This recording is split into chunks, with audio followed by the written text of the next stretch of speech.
The biggest thing about distractions is we want to be able to take our dog away from the distraction easily without just pulling them on the leash. So to start that, we're actually going to start something called 2-cookie feeding. All you're going to do is you're going to take 2 cookies in your hand. You're going to ask your dog to do something.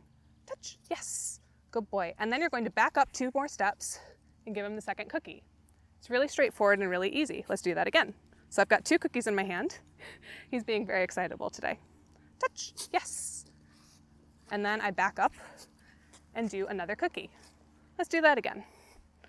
Merlin, sit. Good. Okay. If you're doing something like a stationary behavior, like a sit, so when I say sit, good boy, I mean him to stay there until I say my release cue. You can use your release cue before you add the second treat. So, okay. So I'm going to ask him, sit. Good. Okay. Back up 2 steps and feed the second cookie. The reason we do that is because we want our dogs to be able to come with us away from the distraction. Now right there was no distraction because we've acclimated well, but in the future we will be looking for more distractions and using that.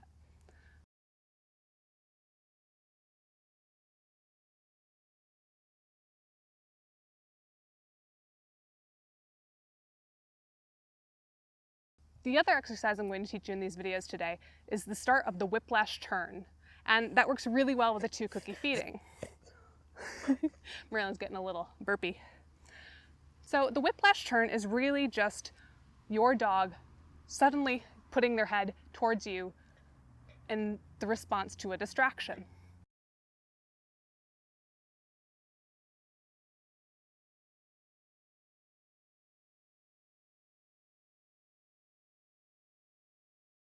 So this is what you're going to do. You're going to take a treat, put it on the ground.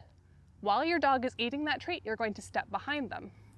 When they're finished with the treat, all you're going to do is you're going to either call their name or some sort of attention signal. And when your dog turns their head, you're going to mark and reward them. I really like marking and rewarding with the 2-cookie method for this.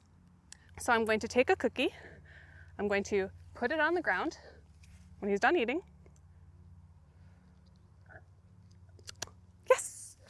Good job. And then I'm going to take 2 steps back and give him another cookie.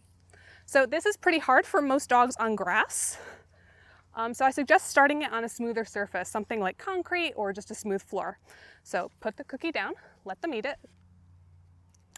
Yes, good job. Take 2 steps back and give them another treat. So you start with 3 cookies in your hand. Put 1 down on the ground, let them eat it. When they're done, yes, and 2 steps back. So what this is doing is it's building up muscle memory. Eventually, what we want to see, and Merlin should do this at this point, is we want to be able to not even have to cue that with a noise. So you put the cookie down. We'll see if he does it. Yes, good job. And when he comes and looks at me, then I'm going to reward him.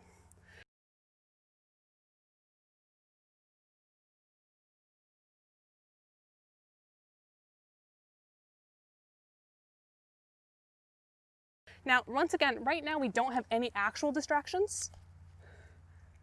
Yes. Good boy. I didn't have enough cookies in my hand. So, good boy. Okay, all done for now. Nice job. So we didn't have any actual distractions right there. Once again, we've acclimated well. But this is the beginning stages to being able to do that without a distraction. You got to learn how to add 2 plus 2 before you can start doing algebra. So we start with the basic foundation and then we work our way up. Thank you so much for being patient with me as I had to cancel last week's class. I have the heat tolerance of ice cream. And so if it is that warm again, I will for sure be teaching inside, so that's not an issue. We will be going through all of these exercises in class as well, but I have tons of ways to make them more challenging. So if you want to get a head start and work on these during the week, that's even better. I'll see you next Tuesday.